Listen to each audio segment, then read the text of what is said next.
economics, the value of the next best alternative is called choice, consumer cost, opportunity cost, or none of the above. Yes, Brad? Oh, yes, sir. No, you're not normal.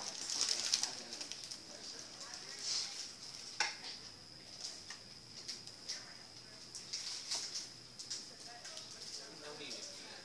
Is it turned up?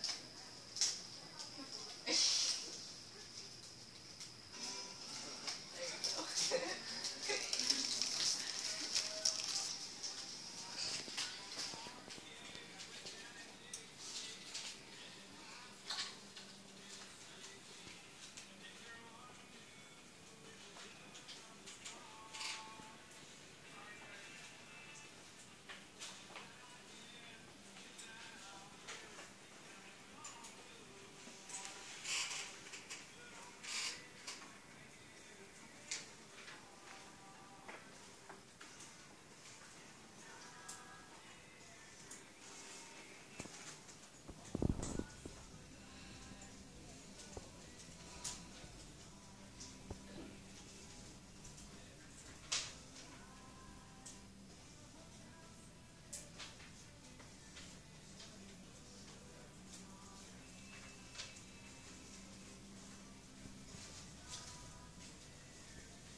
Okay, so the value of the next best alternative is called what?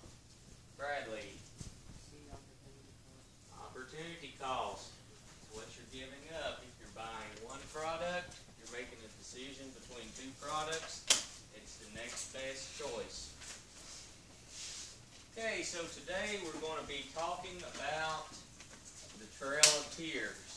What have we been talking about here the past couple of days? Industrial Revolution. Tell me a little about that. What do you know?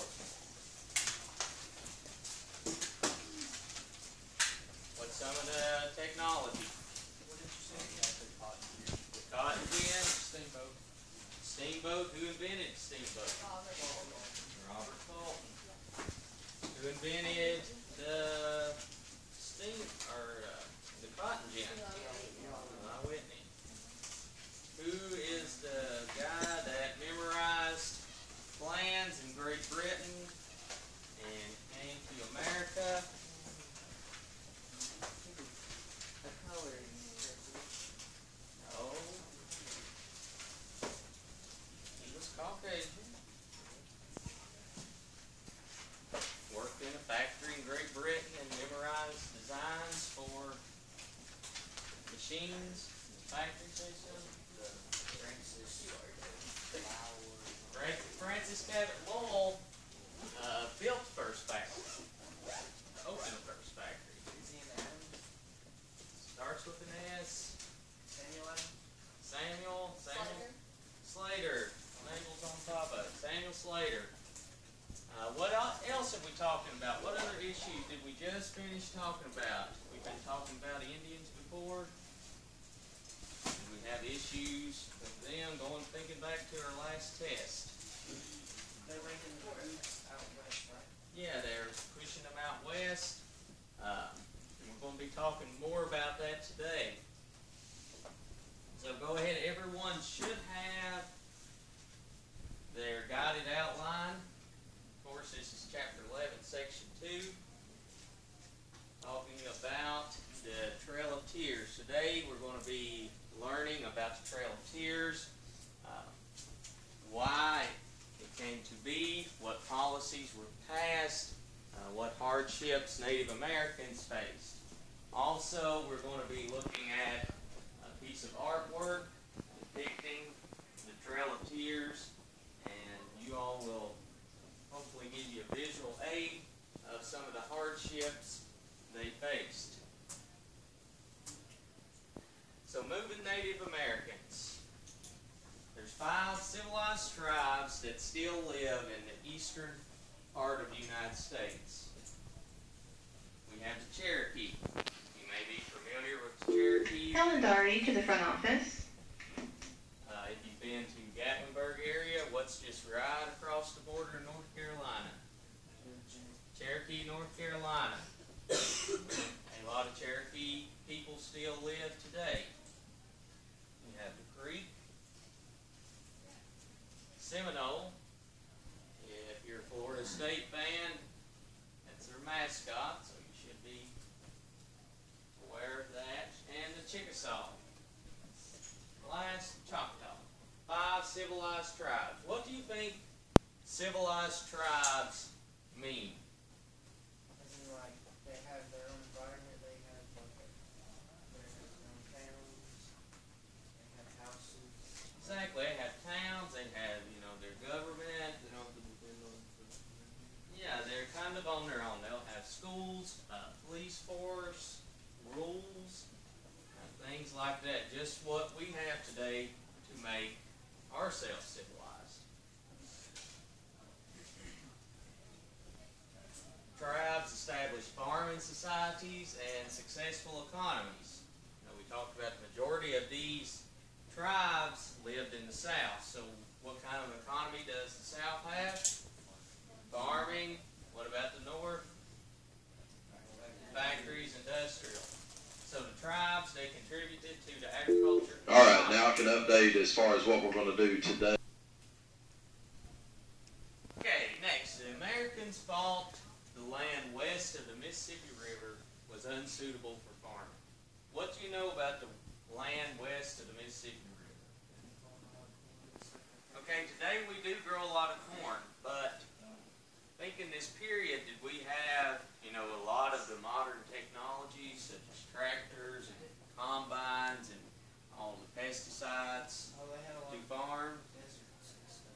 Well, not really deserts, but the Great Plains, very dry. It's easy to destroy crops. So the Americans thought the land was unsuitable. The main reason, no trees. When you see a tree, what do you think on a piece of land? If a tree can grow, you could grow almost anything. But if trees do not grow, you think, oh, probably not suitable for farming. Nothing grows out there. Yeah, so they wanted to put the Indians onto the territory not suitable for farming. Few white Americans lived in the West. We've talked about this before when we talked about the Louisiana Purchase in that territory, that the majority of Native Americans lived out west. Few Americans lived there except for hunters and trappers, trade merchants, people like that. The only people that lived in the West in this time. Settlers wanted the federal government to relocate Native Americans that lived in the east to the west. What does relocate mean? Traveling. To move into a new place. Andrew Jackson, which is the president during this time period, he is a frontiersman, and he agreed. What's a frontiersman? Mitchell, what's a frontiersman? Somebody who goes out like trailblazers. Okay, you have experience trailblazing, exploring, doing things like that. Basically, a pioneer. Yeah, kind of like a pioneer, just another word for that. So you have the Indian Removal Act of 1830. Congress passed this act to pay Indians to move west. This is just like if you know anyone who lives in the Norris Lake area in Tennessee, when the TVA purchased that land to build a dam and flood the valley, they paid those people to move. Same kind of thing that's happening here. In 1834, Congress created the Indian Treaty. So they selected today's present-day Oklahoma. Oklahoma was not a state, it was a territory. So that means it was part of the United States. Cherokee refused to give up their land. They did not want to leave their home. You think about today. Your home, you're proud of your home, you're comfortable there, you want to stay. It's just like moving schools. If I forced Crowley to move to Lynn Camp, would you like it? Be the same kind of thing. So the Cherokee people, we talked about they were civilized, so they sued the state government. They're mainly located here in Tennessee and Georgia. They ended up suing the state government of Georgia, and the case went all the way to the Supreme Court. Which branch is the Supreme Court in? Judicial. So you have this case, Worcester versus Georgia. John Marshall ruled that Georgia had no right to interfere with the Cherokee. Who's John Marshall? We've talked about him before. Okay, he's the main guy, and what's that title? The main guy on the Supreme Court? Secretary of No. War. Chief Justice. Chief Justice. He's the Chief Justice, and he made a ruling that Georgia had no right to interfere with the Cherokee people. He said only the federal government has the right to move people. And Andrew Jackson, the president, said this: he has made his ruling, now let him enforce it. This goes back down to our different branches of government. You know, the president has to enforce laws and rulings. So, it's up to the president how this will be interpreted and how it will be enforced. So, even though John Marshall in the Supreme Court made this ruling, not necessarily will it help the Indians. Andrew Jackson supported Georgia's effort to remove the Indians and ignored the Supreme Court. Also, one little tidbit here about the Cherokees in Georgia. The main reason they wanted their land, gold was discovered on some of the Cherokees' property or their land, and the white people had a need for gold, and they wanted their land. It's just this has happened too in this area. Many of your grandparents or great-grandparents may have sold their mineral rights to a coal company or an energy company. They kept their land, but they lost their mineral rights. You know, they may not have fully understood the meaning of losing your mineral rights. And losing your mineral rights means, or if you sell your mineral rights, you give the right to a company, you know, they own the coal or the oil or the natural gas under your property. So they have a right to come in and drill or remove the coal, even though you still own the property. So all this creates the Trail of Tears. How many are familiar with the Trail of Tears? Everyone in here should be aware. So in 1835, the Indians signed the treaty, but 17,000 refused to honor the treaty. That's just like, say, someone comes in, President Obama wants to move all of Whitley County to Bell County. He wants the land to build a national park.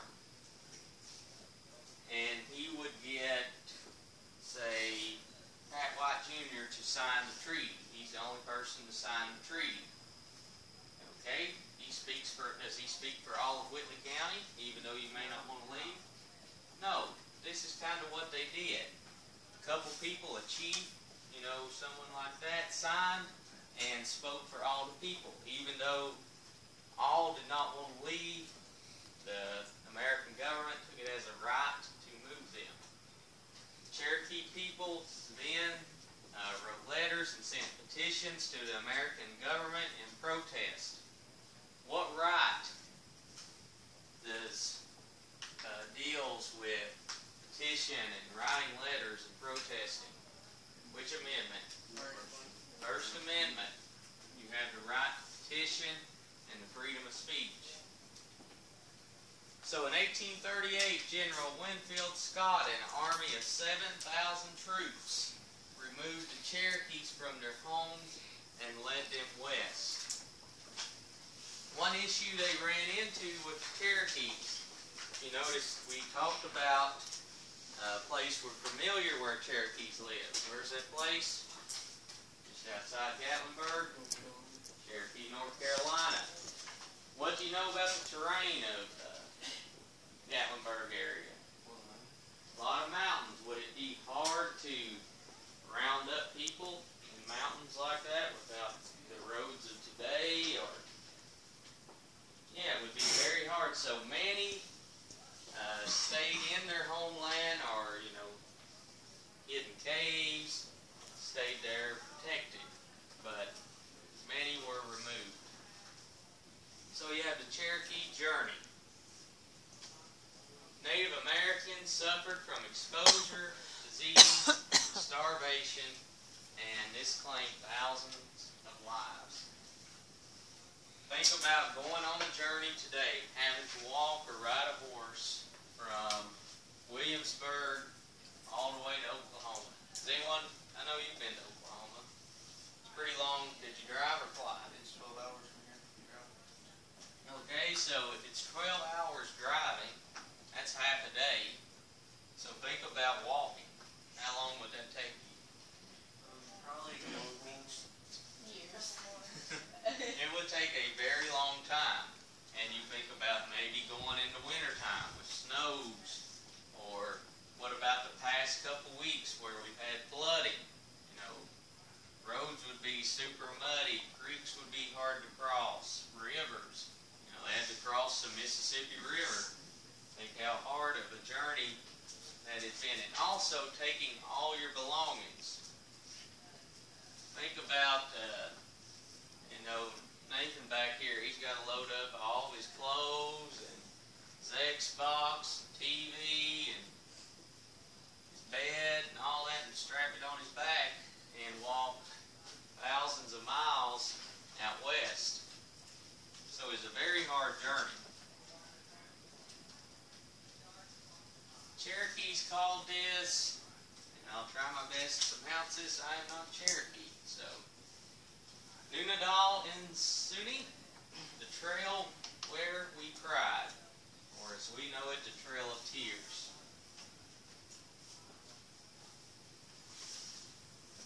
So if you look here at the bottom, it's kind of a small map, and they pull the map down back here. You can see the Cherokees. They live in northern Georgia, a little bit of Alabama, and in Tennessee, and on up in here. So there's a couple routes. They push the Native Americans. One goes up through Kentucky, kind of the Paducah area, across the tip of Illinois, Missouri, and Oklahoma. One's kind of a straight shot, almost follows I-40 today, straight in through Arkansas into Oklahoma. And then you kind of have a loop up here to the Mississippi, and then down the Mississippi and across Arkansas. So there was different routes that the troops pushed the Cherokees on their trip. It's around 2,000 miles long. Pretty long ways. Think about, anyone know how far it is from here to Lexington? About 120 miles. Okay, yeah, about 120 miles. So let's make math kind of easy. Let's say 100 miles. Okay, how many trips to Lexington, just to Lexington, would that be to get to the new Indian Territory?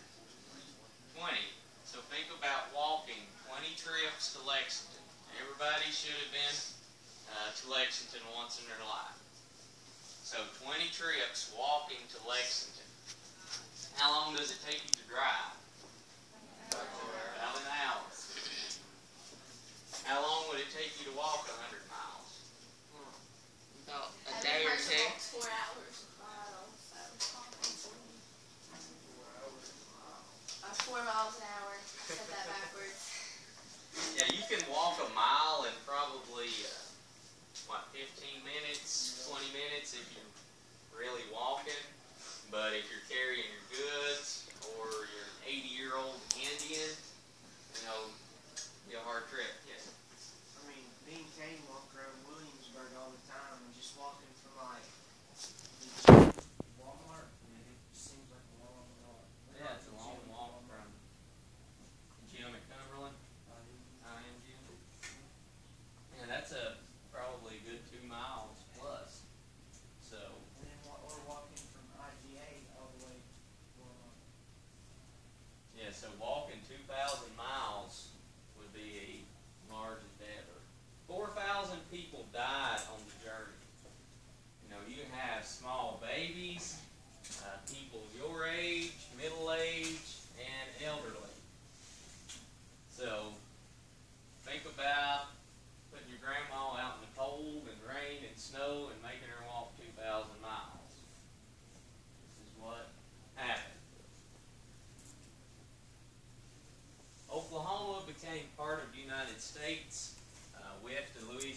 purchase? What year did we purchase the Louisiana Territory? 1803, good job. It's not a state, it's called the Oklahoma Territory at this time.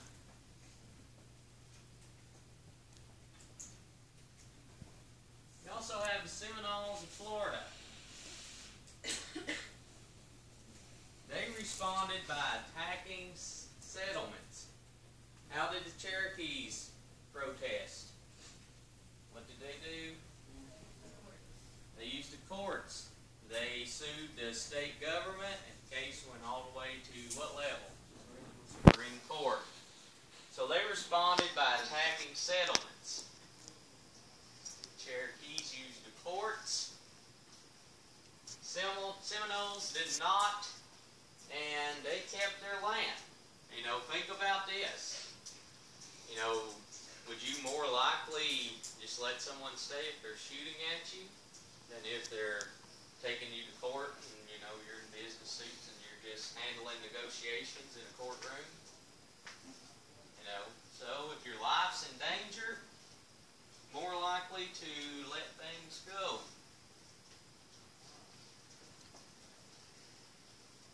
They had a war chief, and the name is Osceola. This is his picture down here at the bottom. He looks a little different because he is not full-blooded Indian. His mother was white, I think from Scotch-Irish descent, and his father Native American. And you have this issue come up just like you do today. You know, people begin mixing races. You know, America is the melting pot, so this started happening even early on. So Osceola. So now we're going to watch a little short video that kind of recaps what I've talked about, and hopefully it'll give you a little better perspective.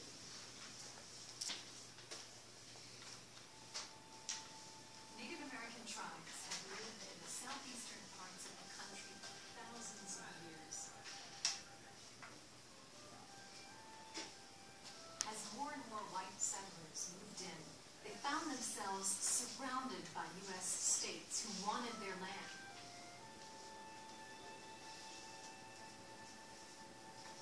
Settlers wanted to build new towns and take over farms and villages where American Indians lived. They believed that Native Americans should leave their homes. President Andrew Jackson agreed. He wanted to expand the U.S. In 1830, he passed a law called the Indian Removal Act. It led to one of the most tragic events in our country's history. Tens of thousands of American Indians were forced from their southeastern homelands into an unsettled area west of the Mississippi called Indian Territory.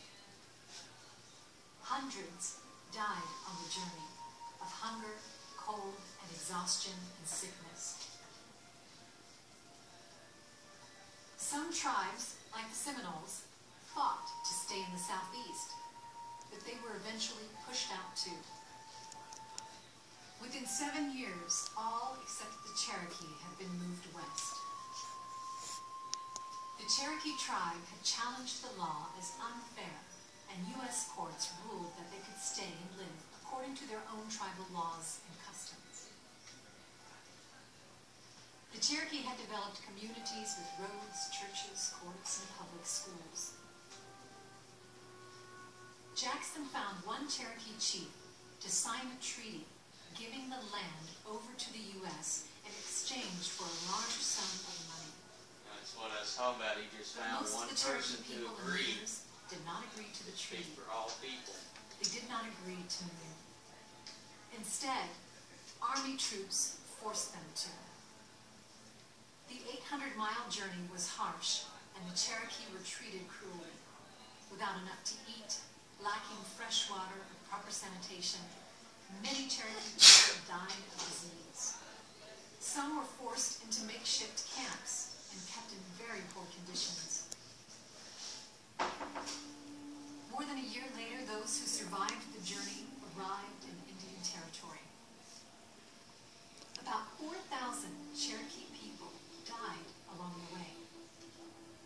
Cherokee language, this is called the trail where they cried. The U.S. government never paid the money promised to the Cherokees. By 1837, the Indian Removal Act had forced 46,000 Native American people westward.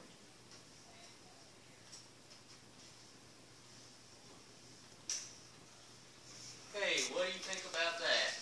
What do you think about the Trail of Tears? Seems rough. Yes, it's very harsh. You know, the Native Americans were actually treated probably worse than any race in the United States, in my opinion. And they get no credit for it. You know, they were moved from their land, treated.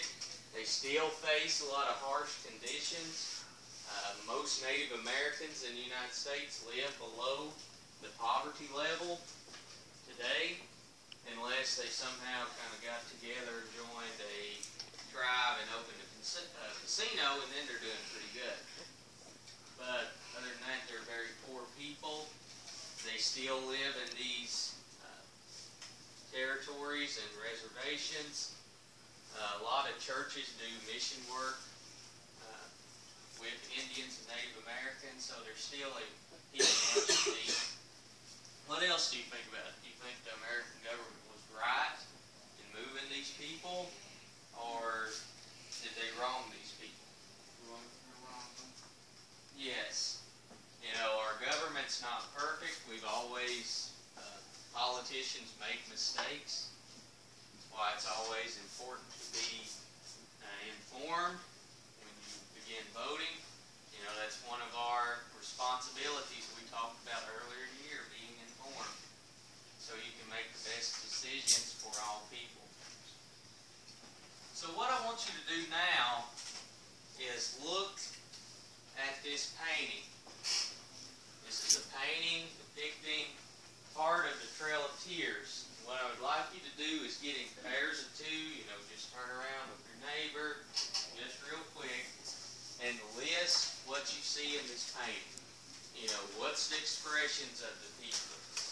What do you see going on? What are the people doing? Who all is in the painting? What does the land look like? What does the colors tell you about the mood? So look at this and just list with your partner. Just pair up. You can put it on your notes, or you can put it on a separate sheet of paper. We both do one. Yes, you both right. Like Paul, come up here and work with Matt.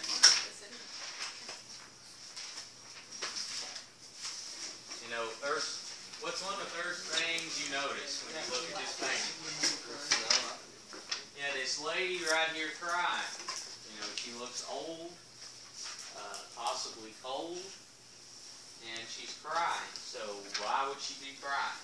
You know, list everything you see in the painting. Talk to your partner.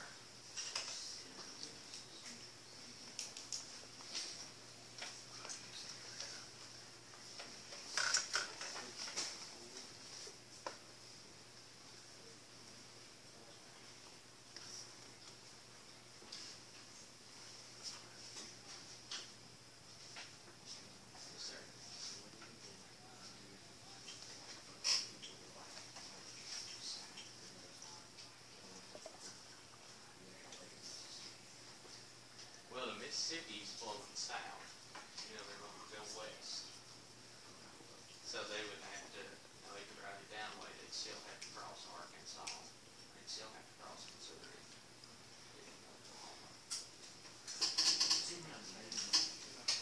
And there's a baby. What's happening right over here? You can almost cut off.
some of the first things you notice about the painting? It's in the middle of winter. There's a lot of people.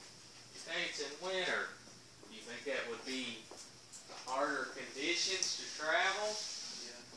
No. Yes. You know, the Americans were not very concerned if, you know, we decided to move them in the wintertime, or, you know, hey, we could be nice and wait till summer when it's milder weather. Yes. The two ladies, the two women are taking care of the baby. Yes, there's babies. So think about this. How many have a little baby brother, sister, or have a nephew or something? How hard is it to take care of that child? They can't do anything with their hands. Yeah, they can't do anything. They can't feed themselves. You know, you have to change diapers constant. So think about being out in the middle of nowhere in the wintertime with babies. How hard would that be on the baby and the mother? That's horrible. It's very cruel. You know, that's why so many lives were lost. You know, many of those lives were children and the elderly. What else do you notice?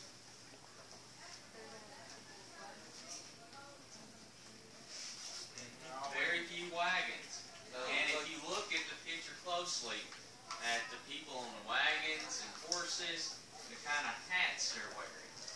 Is that kind of a Native American style hat or a white person hat? You know, there's, you look at this gentleman right here, he's got a wide brim hat. This guy kind of looks like he's got a three-point colonial looking hat. What's something else you noticed, or I noticed? The land is very. Yeah, the land's very rough. What's the road look like? Really muddy, rocky. The Native Americans, did they use a lot of manufactured goods for clothing and shoes? Yeah, what kind of shoes do Native Americans? Moccasins. How many has wore moccasins or ever looked at moccasins? Been to dog packs, you can see it. What are they made out of? Just like a skin or a cloth. That's basically it. So think about walking in rocky, muddy, wet ground. It's crowded too. It's crowded. Step on one problem. You could get trampled, you know, by horses or a wagon if you know, were getting behind or you fell. They would probably just leave you laying, or you could get trampled. I noticed, what are the people that have, you know, normal American-style hats? What are they holding in their hands? Guns. Why would they carry guns? In case they rebel or attack. You know, at the time they probably would say it's for the Indians on protection or hunting, but it was actually to ensure the Indians did not desert or leave, anything like that. What about over here in the corner, this body? They're touching the dead body. Did they, you know, wait and take them home and do a funeral and all the burial stuff, or did they just kind of dig a ditch and toss the body in? It kind of looks like it's a very shallow grave, and they just placed the body there. So all along this trip, there's probably even today, you know, body remains still, you know, scattered Native Americans' ancestors all along this trip. You also notice livestock. You know, what kind of economy did Native Americans have? Farming. So, you know, they must have been allowed to take some of their livestock that could make the trip.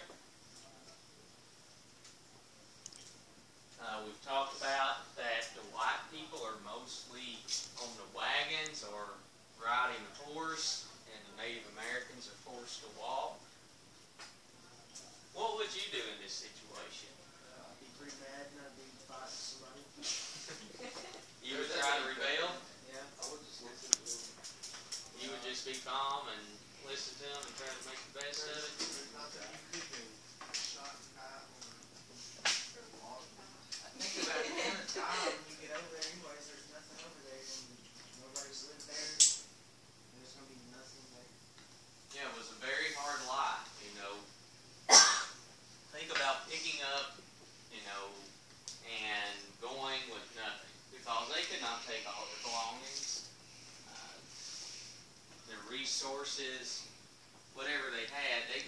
basically take what was on their back, what they could carry. So going into a new territory and having to construct a home, having to provide for yourself and your family once you get into a new land that you're not familiar with. So it's been very challenging for these people. Very good. Anyone have anything else different that we did not talk about? I don't know if it's just that she was like running out of room or but it looks like what's the back. I'm right in there. Well, that's just probably the artist kind of phasing out the paint, but if you notice, there's still more wagon trains. So to me, that's kind of saying there's still more to come. Well, there's dead bodies laying up there by that tree, and there's Native Americans sitting there. Where, right here? Yeah, there's something. It does kind of look like that may be someone dead, and they're, you know, looking at them or giving them medical attention. And that looks probably like a white person there holding a gun. Did they walk 24/7? Or did they have breaks? They had to get breaks, and of course the white people escorting them wanted breaks to sleep and fix meals. But well, let's think realistic. You know that the Americans paid to escort these people were treated better. You know, they had supplies, they had food, and probably if the Native Americans had any extra food, what did they do? Yeah, they took it from them and used it. So a very sad time in American history. If you notice on the back of your guided outline, everybody flip your guided outline over, there is a QR code. Everyone familiar with this? You'll see it on products like Pepsi cans, things like that. You can take your iPhone, if you have the barcode scanner or QR scanner, you can download that free. And you can scan that and it will take you to a longer video about the Trail of Tears and the Native Americans if you'd like to watch that when you go home. So you can scan that. It's about a half-hour long. It's on YouTube by the National Park Service. It's very interesting, and if you want to know more about it, you can do that. So, before we go, I want you to get out a clean sheet of paper for me.